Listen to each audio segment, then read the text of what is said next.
అందరికీ నమస్తే, good morning. ఈనాడు, సాక్షి, ఆంధ్రజ్యోతి ఈ మూడు ప్రధాన పత్రికల్లో వచ్చినటువంటి ముఖ్యమైనటువంటి వార్తలను చూద్దాం. ఈ వీడియోలో ముందుగా ఈనాడు పత్రికలో వచ్చినటువంటి వార్తలు ఏంటో చూద్దాం. బెజవాడ గజగజ, ముంపులో చిక్కుకున్న 2.76 లక్షల మంది. ఆహారం, తాగునీరు లేక ఆర్తనాదాలు. బుడుమేరు పొంగడంతో నగరం అష్టదిగ్బంధం. చాలా ప్రాంతాలకు స్తంభించిన రాకపోకలు. పరిస్థితి అదుపు తప్పడంతో రంగంలోకి దిగిన సీఎం చంద్రబాబు. కలెక్టరేట్లోనే మకాం వేసి సహాయక చర్యల పర్యవేక్షణ.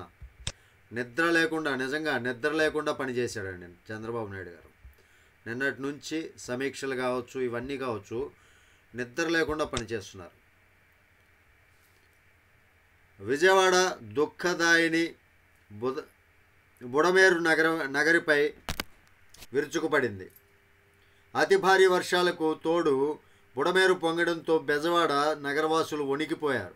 శనివారం అర్ధరాత్రి నుంచి బుడమేరు నీటి ప్రవాహం పెరిగి వరద పోటెత్తింది. ఆదివారం తెల్లవారేసరికి విజయవాడ పశ్చిమ, మధ్య నియోజకవర్గాల్లోని చాలా ప్రాంతాలు వరద గుప్పెడ చిక్కుకున్నాయి. 2 రోజుల పాటు కురిసిన వర్షాలకు నగరం నీట మునిగింది.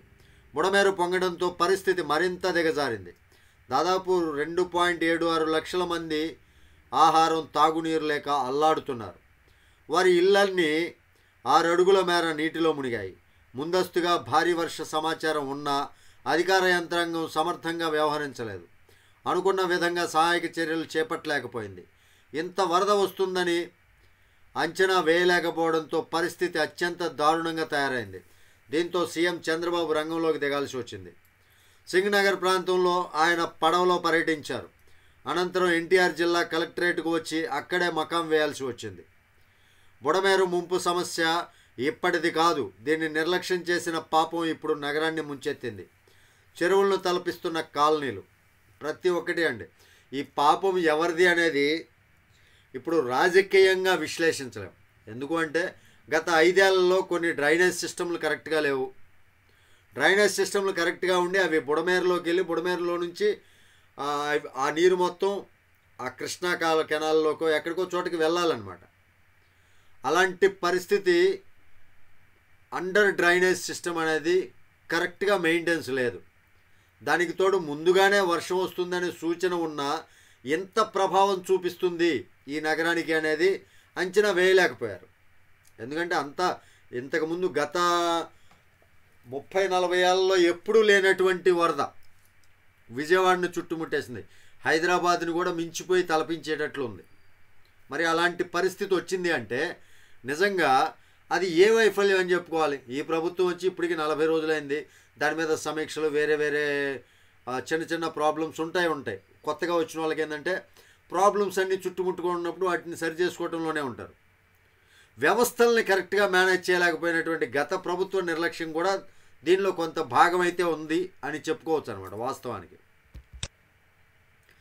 తీరం దాటిన వాయుగుండం ఛత్తీస్గఢ్, విదర్భ వైపు పయనం. రాష్ట్రంలో తేలికపాటి నుంచి ఓ మోస్తరు వర్షాలకైతే మరలా అవకాశం అయితే ఉంది. ఎవరు కూడా అయిపోయింది అనుకోవాల్సినటువంటి పని అవసరం అని తృప్తి పడాల్సినటువంటి ఇప్పుడే సూచనలు లేవన్నమాట. విజయవాడలో ఇంతటి విపత్తు ఎన్నడూ చూడలేదు. బాధితులను ఆదుకునే వరకు ఇక్కడే ఉంటా. ఆహారం, నీటి కోసం వారు పడే బాధలు వర్ణనాతీతం. అందుబాటులో ఉన్న ఆహారాన్ని పంపాలంటూ హోటళ్లకు ఆదేశాలు. ఎన్టీఆర్ జిల్లా కలెక్టర్ క్యాంప్ కార్యాలయం కేంద్రంగా సీఎం సమీక్ష. శనివారం రాత్రి నుంచి ఆహారం, తాగినూరు కూడా లేకుండా బిక్కుబిక్కుమంటూ గడిపాం అంటూ విజయవాడ అజిత్ సింగ్ నగర్లో వరద నీటిలో చిక్కున్న బాధితులు చెప్పడంతో సీఎం చంద్రబాబు చలించిపోయారు. బాధితులకు కనీస సాయాన్ని అందించడంలో అధికారుల వైఫల్యంపై తీవ్ర ఆగ్రహం వ్యక్తం చేశారు. కనీసం 1,00,000 మందికి వెంటనే ఆహారం అందించాలని ఆదేశించారు. విజయవాడలోని హోటళ్లలో అందుబాటులో ఉన్న ఆహారాన్ని బాధితుల కోసం ఇవ్వాలని ప్రభుత్వం ఆదేశాలు జారీ చేసింది. వరద నీటిలో చిక్కుకున్న సింగనగర్ పరిసర ప్రాంతాల్లో సీఎం చంద్రబాబు ఆదివారం సాయంత్రం పడవలో పర్యటించి బాధితులను పరామర్శించారు. ఇళ్ల మధ్య నడుము లోతు వరద నీరు నిలిచిపోవడంతో ప్రజలు పడుతున్న ఇబ్బందులను పరిశీలించారు. బాధితులను ప్రభుత్వం అన్ని విధాలా ఆదుకుంటుందని వారికి భరోసా కల్పించారు. అనంతరం విలేకరులతో మాట్లాడారు. విజయవాడలో ఇంతటి విపత్తు ఎప్పుడూ చూడలేదు. వరద నీటిలో చిక్కుకున్న ప్రతి ఒక్కరిని కాపాడుకుంటాం. ప్రాణరక్షణ కోసం ఇళ్లపైకి ఎక్కిన వారికి ఒక్కటే భరోసా ఇస్తున్నా. అవసరమైతే ఇక్కడికి మళ్ళీ వస్తా. అందరినీ కాపాడే వరకు ఎప్పటికప్పుడు పర్యవేక్షిస్తూ బాధితులను సురక్షిత ప్రాంతాలకు చేరవేసేందుకు అదనపు పడవలను రప్పిస్తాం. చంద్రబాబు నాయుడు అయితే నిద్ర కూడా మానేసి పనిచేస్తున్నాడండి. నిజంగా ఇలాంటి నాయకుడు కావాలండి వాస్తవానికి. అంటే ఈ పరిస్థితి వచ్చిందని మాట్లాడటం కాదు, కానీ ఇలాంటి నాయకుడు ఉండాలి. హుదూద్ తుఫాన్ అప్పుడు కూడా చాలా కష్టపడ్డాడు చంద్రబాబు నాయుడు గారు, మీకు తెలిసిందే. ఈరోజు కూడా ఆయన నిద్ర మానేసి పర్యటిస్తూ ఉన్నారు, అంతటినీ సమీక్షిస్తున్నారు. హ్యాట్స్ ఆఫ్ అండి. రైతునెత్తిన పిడుగు. భారీ వర్షాలతో దెబ్బతిన్న పంటలు 4,10,000 ఎకరాలు నీట మునిగినట్లు ప్రాథమిక అంచనా. ఉమ్మడి కృష్ణా, గుంటూరు, పశ్చిమ గోదావరి జిల్లాలపై తీవ్ర ప్రభావం. వాయుగుండం ప్రభావంతో కురిసిన అతి భారీ వర్షాలతో వరి నీటిలో నానుతోంది. నీరు నిలవడంతో నేలల్లో తేమ ఎక్కువ అవడంతో పత్తి, మిరప, మినుము, పెసర సహా పలు పంటలు తలలు వాల్చాయి. రాష్ట్రంలోని 20 జిల్లాల వర్ష ప్రభావం ఉన్న ఉమ్మడి గుంటూరు, కృష్ణా జిల్లా, పశ్చిమ గోదావరి జిల్లాల పరిధిలో పంట నష్టం అధికంగా ఉంది.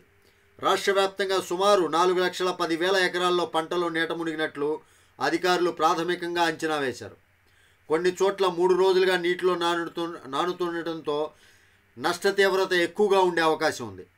ఎన్టీఆర్ జిల్లాలో కూరగాయలతో పాటు వరి, పత్తి, మొక్కజొన్న, పెసర, కంది దెబ్బతిన్నాయి. ఈ రకంగా రైతులకు కూడా చాలా దారుణమైనటువంటి పరిస్థితి ఉందండి. చాలా దారుణంగా ఉంది వర్షం కారణంగా. రోడ్డెక్కిన వరద. విజయవాడ, హైదరాబాద్ జాతీయ రహదారికి ప్రవాహం. జాతీయ రహదారులు కూడా మునిగిపోయినాయండి. చూడండి ఎంతటి నీరు వచ్చిందో. బెజవాడ గజగజ. షట్టర్లు ఎత్తడమే కొంప ముంచిందా. ఇబ్రహీంపట్నం మండలం ఏలప్రోలు వద్ద బుడమేరకు గండిపడింది. వెలగలేరు వద్ద 11 షట్టర్లను 11 అడుగుల ఎత్తి దిగువకు నీరు పంపడంతో ఆ ప్రభావం విజయవాడ నగరంపై పడింది. వెలగలేరు వద్ద షట్టర్లను ఎత్తకపోతే ఎగువ ప్రాంతాలకు తీవ్ర నష్టం వాటిల్లుతుందని కృష్ణా వరద వెనక్కు తన్ని ఎన్ఈటీపీఎస్ షాంట్లోకి నీరు చేరే ప్రమాదం ఉందని ఒత్తిళ్లు రావడంతో వెలగలేరు షట్టర్లను శనివారం రాత్రికి రాత్రి ఎత్తడంతో విజయవాడను వరద అతలాకుతలం చేసినట్లు తెలుస్తోంది. ఇది పరిస్థితి.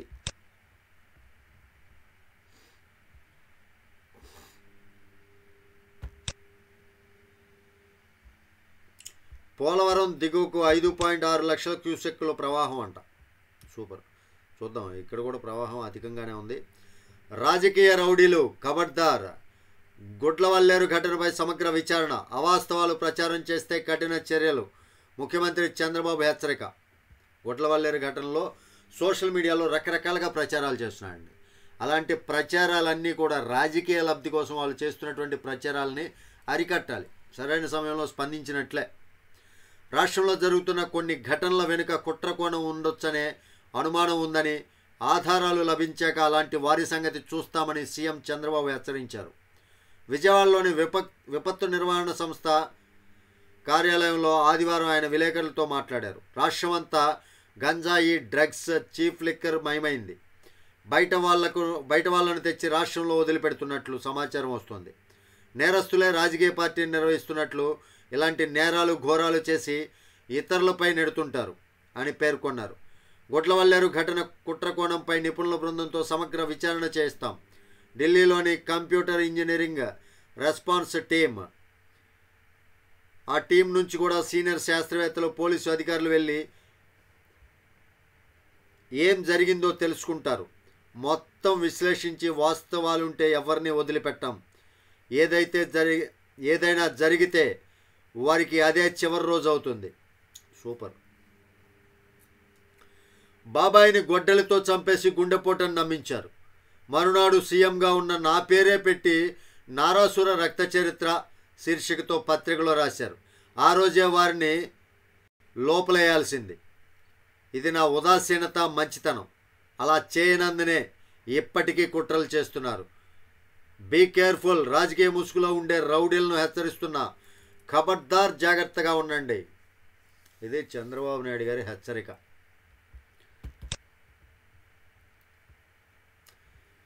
మరో వార్త, మాజీ మంత్రి పేర్ని నాని వ్యాఖ్యలకు నిరసన, క్షమాపణ కోరుతూ జనసేన కార్యకర్తల బైఠాయింపు.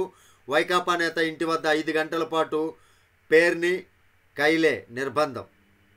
ఉప ముఖ్యమంత్రి పవన్ కళ్యాణ్ను అడ్డగోలుగా దూషించిన మాజీ మంత్రి పేర్ని నానికి ఎంత ధైర్యం ఉంటే గుడివాడ వస్తారని జనసేన కార్యకర్తలు ఆదివారం ఆయనపై కోడిగుడ్లతో దాడి చేశారు.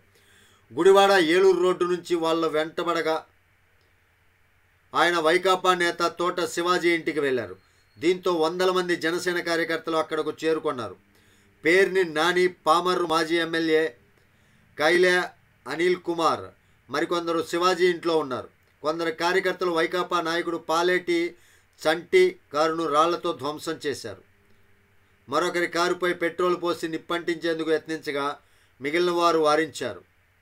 పవన్ కళ్యాణ్, ముఖ్యమంత్రి చంద్రబాబు, మంత్రి లోకేష్పై వ్యంగ్య పోస్టులు పెడుతున్న ఇంటూరి రవికిరణ్ను విడిపించడానికి గుడివాడ వస్తారా అని జనసేన నేతలు నిలదీశారు. వీళ్ళని వదలరండి, వీళ్ళని మాత్రం నిజంగా వదలరు. వాళ్ళు చేసినటువంటి అలాంటి మాటలు మాట్లాడారు. వాళ్ళు ఇంట్లో వాళ్ళని బజారుకి లాగి మాట్లాడినట్లు మాట్లాడారు ఆడవాళ్ళని. మరి అలాంటి వాళ్ళని నిజంగా తప్పులేదండి, నా దృష్టిలో అయితే తప్పులేదు. నీటి కుంటలో పడి 3 చిన్నారులు దుర్మరణం. వర్షాకాలంలో ఇలాంటివి జాగ్రత్తగా ఉండాలి. మరి నల్లమల్లలో రాకపోకలు నిలిపివేత, నేడు ప్రజావేదిక రద్దు. తెదేపా కేంద్ర కార్యాలయం వర్గాల వెల్లడి. తీవ్ర వర్షాల కారణంగా ప్రజావేదిక రద్దు చేశారండి ఇవాళ, అదొకటి గుర్తుపెట్టుకోండి. కదిపితే కన్నిటి వరదే.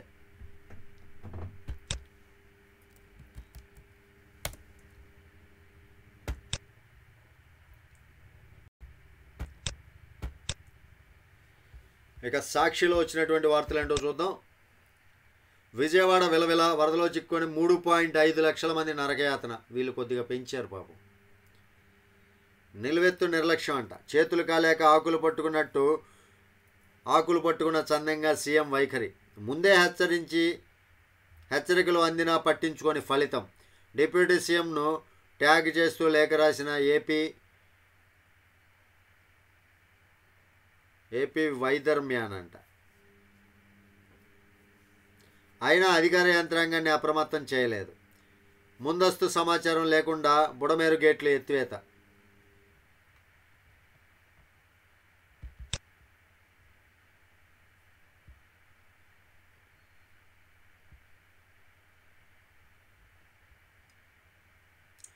పక్కా స్కెచ్తో పక్కదారి. గుడ్లవల్లేరు ఘటనలో కళ్ళెదుటే వాస్తవాలు కనిపిస్తున్నా పట్టించుకొని ప్రభుత్వం.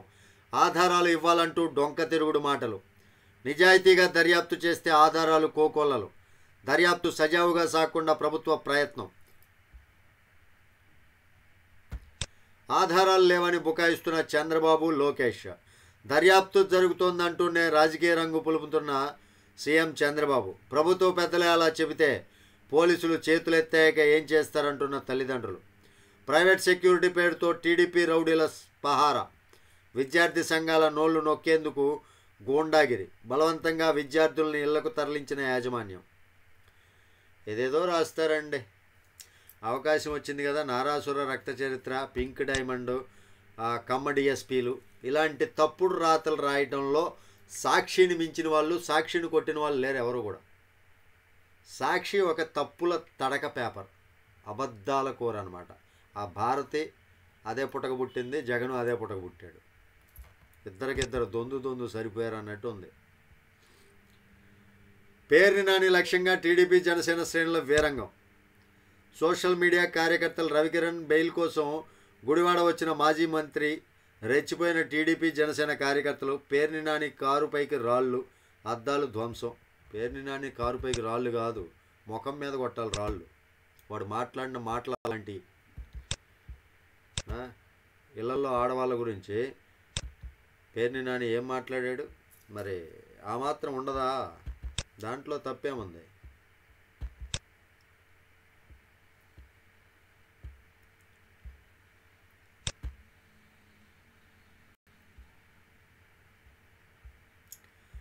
జనం గుండెలో నిండిన దేవుడంట. ఏందోలే, వాళ్ళకు అనుకూలంగా కొన్ని రాసుకుంటారబ్బా, వాళ్ళ పత్రిక కదా. బెంగళూరు విజయవాడ ఐఏఎక్స్ సర్వీస్ ప్రారంభం. ఏఐఎక్స్ విమాన సర్వీసులు అంటండి. బెంగళూరు నుంచి విజయవాడకి విమాన సర్వీస్ ప్రారంభించారు. ధైర్యంగా కష్టాలు ఎదుర్కొందాం, మళ్ళీ మంచి రోజులు వస్తాయి, ఎవరు అధైర్యపడద్దు, రాబోయే కాలం మనదే. ఎందుకు మీది? ప్రతి కుటుంబంలో మనం చేసిన మంచి ఉంది. అబ్బా నిజమా? మన పట్ల ప్రజలకు విశ్వాసం ఉంది. పులివెందుల్లో మాజీ సీఎం వైఎస్ జగన్మోహన్ రెడ్డి. ఇంకా ఇదే భ్రమలో ఉన్నాడా? తప్పులేదు. బాబు నిర్లక్ష్యం వల్లే ముంపు. ఈ టైంలో అందరూ మాట్లాడతారు. మీ నిర్లక్ష్యం వల్లే అంత పెద్ద వచ్చింది. ఎందుకంటే డ్రైనేజ్ సిస్టమ్ మీరు నాశనం చేసి వదిలేశారు. నేనైతే ఇలాగే అంట, డ్రైనేజ్ సిస్టమ్ నాశనం చేసిన వైసీపీ, అందువల్లనే విజయవాడకి ఇలాంటి ముంపు వచ్చింది. కబ్జాలు ఇవన్నీ ఎక్కువైపోయినాయి, భూముల కబ్జాలు ఇవన్నీ ఎక్కువైపోయినాయి. ఆ కబ్జాల కారణంగానే చెరువులను కూడా కబ్జాలు చేస్తే నీరెట్టుపోతుంది. పరిస్థితి అదే. కబ్జా చేసింది ఎవరు? వైసీపీ. దీనికి అంతటికీ కారణం వైఎస్ఆర్సీపీ. ఈ వరదకి కారణం, విజయవాడ అంతా నీరు చేరడానికి కారణమే వైసీపీ నా దృష్టిలో. ఎందుకంటే ఎక్కడికక్కడ భూములు చెరువులు కబ్జాలు చేశారు. వాళ్ళు 5 ఏళ్ళ అధికారంలో కబ్జా రాజ్యమే కదా అది. కబ్జాలు ఎక్కువైపోయినాయి కదా. మరి అలాంటప్పుడు ఏం జరుగుతుంది? నీరు ఎటు వెళ్ళకపోతే. ఇదంతా దీనికి అంతటికీ కారణం వైఎస్ జగన్మోహన్ రెడ్డి.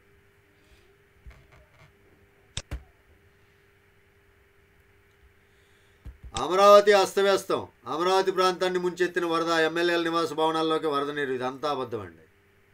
నిన్న ఒక వ్యక్తి ట్విట్టర్లో ఒక వ్యక్తి వీడియో తీసి పెట్టాడు. అమరావతి ముంచెత్తుంది, అమరావతి మునిగిపోయింది, ఇలాంటి దాన్ని రాజధానికి ఎంచుకున్నారు, అది ఇదని మాట్లాడారు. ఆ మాట్లాడిన మాటలకి ఒక వ్యక్తి వీడియో తీసాడు. అమరావతి సేఫ్గానే ఉంది, ఎక్కడా కూడా ప్రాబ్లం ఏం లేదు. ఎందుకంటే అమరావతి పైన జగన్మోహన్ రెడ్డి అనుచరుల కన్ను పడలా, దాన్ని ధ్వంసం చేసే పనిలోనే ఉన్నారు తప్ప ఆ డ్రైనేజ్ సిస్టాలు కానీ కొన్ని సిస్టమ్స్ అలాగే వదిలేశారు. అది మంచి పని జరిగిందనమాట.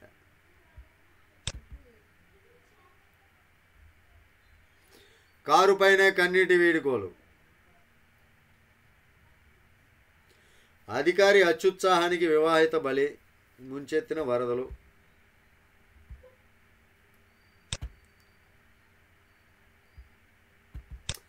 ఇది సాక్షిలో వచ్చినటువంటి వార్తలు అయితే ఇవ్వండి. ఒకసారి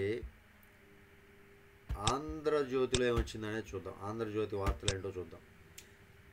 మ్యాక్సిమం ఆంధ్రజ్యోతిలో కూడా బెజవాడ గజగజే ఉంటుంది,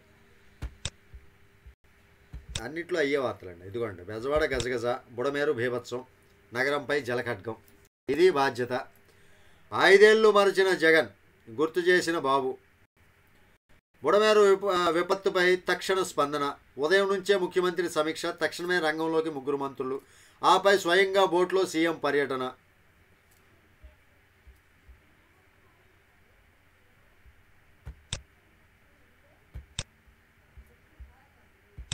ప్రాణరక్షణే లక్ష్యం. రాష్ట్ర వ్యాప్తంగా 15 మంది దుర్మరణం. చిన్న పెద్ద ఏర్లను కలుపుకొని బుడమేరు మహోగ్ర రూపం. వైభవంగా నందమూరి బాలకృష్ణ సినీ స్వర్ణోత్సవ వేడుక. Me2 పై నివేదికను బయటపెట్టండి. 2019 నాటి కమిటీ రిపోర్ట్ను వెల్లడించండి.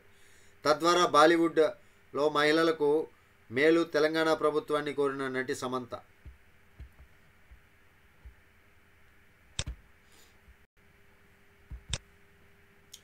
తీర్పు వచ్చేసరికి తరం మారుతోంది. వాయిదాల సంస్కృతిని మార్చండి. కోర్టు అంటేనే సామాన్యుల్లో భయం. దీనిపై అధ్యయనం చేయండి. న్యాయ వ్యవస్థకు ముర్ము హితవు. పాలిస్తూనే ప్రాణం తీసింది. నవజాత శిశువును గొంతు నులిమి చంపిన తల్లి. 4వ సంతానంగా మళ్ళీ ఆడపిల్లే పుట్టడంతో దారుణం. అబ్బబ్బబ్బబ్బబ్బా, ఢిల్లీలో అంటండి దారుణ ఘటన. తల్లి పిల్లకి పాలిస్తూనే చంపేసిందంట, గొంతు పిసికి. ఎంత దారుణం అండి.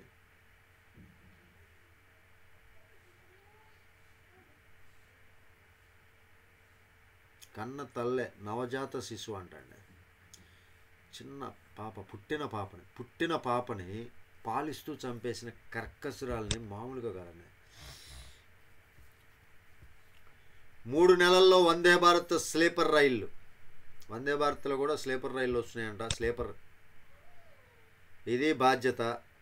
వణికిస్తున్న ప్రకాశం బ్యారేజ్. నేడు రాష్ట్రానికి 40 పవర్ బోట్లు. ముంపు ముంగిట రాష్ట్రం. నీటి నిర్వహణపై జగన్ నిర్లక్ష్యం.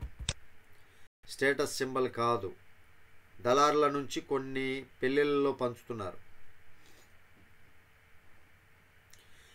శ్రీవారి లడ్డూలతో వ్యాపారం చేస్తే సహించం. ఇది శ్రీవారి లడ్డూల గురించి. తిరుపతిలో తొలిసారి అంతర్జాతీయ విమానం. గుడివాడలో పేరు నానికి చేదు అనుభవం. తంబెలపల్లిలో పెద్దరెడ్డికి షాక్. రోజాపై కేసు నమోదు చేయాలని కిరణ్ రాయల్. హెడెన్ కెమెరాల నాటకం నీల్ మీడియా పనే. ప్రజల దృష్టి మళ్లించేందుకే ఈ డ్రామా. గుడ్లవల్లేరు ఘటనపై మంత్రి లోకేష్. నిజంగానే ప్రజల దృష్టి మళ్లించడం కోసం ఈ డ్రామా ఆడినట్లుగా తెలుస్తుంది. ఇది వైసీపీ చేసినటువంటి కుట్రే నాకు తెలిసి. ఇదండి 3 ప్రధాన పత్రికల్లో వచ్చినటువంటి ముఖ్యమైనటువంటి వార్తలు. చివరిగా ఒక మాట చెప్తున్నాను, ఎవరు కూడా ఈరోజు కూడా అవసరమైతేనే తప్ప బయటికి రాకండి. ఓకే, వీడియో మీకు నచ్చితే ఖచ్చితంగా లైక్ చేయండి, ఛానల్కి సబ్స్క్రైబ్ చేయండి. Thank you. జై హింద్.